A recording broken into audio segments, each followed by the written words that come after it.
Hello everyone, 100 days of video challenge in day 44. இன்னைக்கு back tag சீரீஸில் வந்து bag டாகுக்கு 2 பிக் சைஸ் பேர்ல் பீட்ஸ் எடுத்திருக்கேன். அதுக்கப்புறம் வந்து கொஞ்சம் 8mm பேர்ல் பீட்ஸ் எடுத்திருக்கேன். அப்புறம் எல்லோ கிறிஸ்டல் பீட்ஸ் எடுத்திருக்கேன். வீடியோவில் காட்டுற மாதிரி ஃபஸ்ட்டு பிக் சைஸ் பேர்ல் பீட்ஸை உள்ளே இன்சர்ட் பண்ணிவிட்டு 2 ஒயர்லேயும் வந்து ஈச் ஒயர்லேயும் பேர்ல் பீட்ஸ் இன்சர்ட் பண்ணுறோம். அதுக்கப்புறம் 2 காமனாக இருக்கிற மாதிரி 2 ஒயரையும் உள்ளே வந்து crystal beads yellow crystal beads insert பண்ணி எடுத்துக்கலாம்.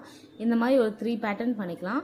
4th டைம் வந்து நம்ம 2 பேர்ல் பீட்ஸுக்கு சென்டராக வந்து நேம் ஆல்ஃபபெட்ஸ் பீட்ஸ் ஆட் பண்ண போகிறோம். இன்றைக்கி வந்து எஸ்பிகே நம்ம பிராண்ட் நேம் எஸ்பிகே ஆட் பண்ண போகிறோம். ஸோ ஒருவருக்கும் எஸ்பிகேன்னு ஆட் பண்ணிவிட்டு அகெயின் அந்த எல்லோ கலர் கிறிஸ்டல் பீட்ஸை கண்டினியூ பண்ண போகிறோம். 2 பீட்ஸு ஈச் சைடில் 2 பேர்ல் பீட்ஸு, அப்புறம் சென்டரில் வந்து கிறிஸ்டல் பீட்ஸ், அந்த மாதிரி வந்து ஃபுல்லாக ஃபினிஷ் பண்ண போகிறோம். ஃபைனலாக ஃபினிஷ் பண்ணுறதுக்கு முன்னாடி பிக் சைஸ் பேர்ல் பீடை உள்ளே இன்சர்ட் பண்ணிவிட்டு நம்ம ஃபினிஷ் பண்ண போகிறோம்.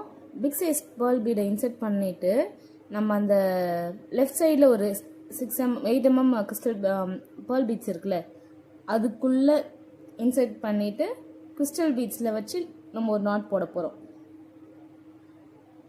பிரைஸ்லைட் நாட் போட்டு எடுத்துக்கலாம். வீட்டில் காட்டுற மாதிரி நம்ம லாக் பண்ணி எடுத்துக்கலாம்.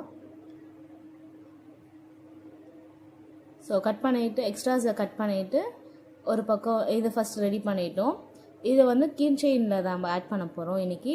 நெக்ஸ்ட்டு வந்து ஜெல்லி பீட்ஸ், எல்லோ ஜெல்லி பீட்ஸை வந்து ஃப்ளவர் மாதிரி மேக் பண்ண போகிறோம். அதுக்கு ஃபஸ்ட்டு வந்து ஒரு 4 பீட்ஸ் ஆட் பண்ணிக்கிறேன். 4 பீட்க்கு அப்புறம் ஒயிட் கலர் பேர்ல் பீடை உள்ளே இன்சர்ட் பண்ணிவிட்டு, நான் ஆல்ரெடி ஃப்ளவர் எப்படி செய்யணும்னு நான் வீடியோ போட்டிருக்கேன். இல்லை இதே மாதிரி ஃப்ளவர் செய்யணுன்னா கமெண்ட் பண்ணுங்கள், நான் அது தனி வீடியோவாக போடுறேன். ஸோ டோட்டலாக 6 பீட்ஸ் ஆட் பண்ணுறோம். லாஸ்ட்டாக ஃபைனலாக இன்னொரு 2 ஜெல்லி பீட்ஸ் ஆட் பண்ணிவிட்டு இதுலேயும் நாட் போட்டு எக்ஸ்ட்ரா ஒயரை கட் பண்ணி எடுத்துக்கலாம்.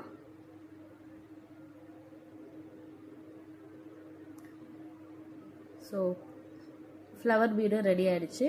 இப்போ வந்து கீ செயினோட டேக், கீ செயின் அதில் அந்த ஜம்ப்ரிங்ஸ், பிக் சைஸ் ஜம்ப்ரிங்ஸை ஃபஸ்ட்டு ரெடி பண்ண ஆல்ஃபபெட்ஸ் சார்ம்ஸில் ஆட் பண்ணிவிட்டு நெக்ஸ்ட்டு வந்து ஜம்ப்ரிங், ஸ்மால் ஜம்ப்ரிங்ஸ் யூஸ் பண்ணி அந்த ஃப்ளவர் பீடையும் நம்ம இன்சர்ட் பண்ணிக்கலாம். ஸோ இதில் நம்மளுக்கு பிடிச்ச கலர்ஸ்லேயும் நம்ம கஸ்டமைஸ் பண்ணிக்கலாம், பிடிச்ச நேம்ஸ்லேயும். ஸோ இதான் ஃபைனல் லுக். இந்த வீடியோ பிடிச்சினா லைக் அண்ட் கமெண்ட் பண்ணுங்கள். ப்ராடக்ட் வேணுன்னா DM பண்ணுங்கள். மறக்காமல் எஸ்பிகே ஹேண்ட் பிக் ஜுவல்லரியை ஃபாலோ பண்ணுங்கள். தேங்க்யூ.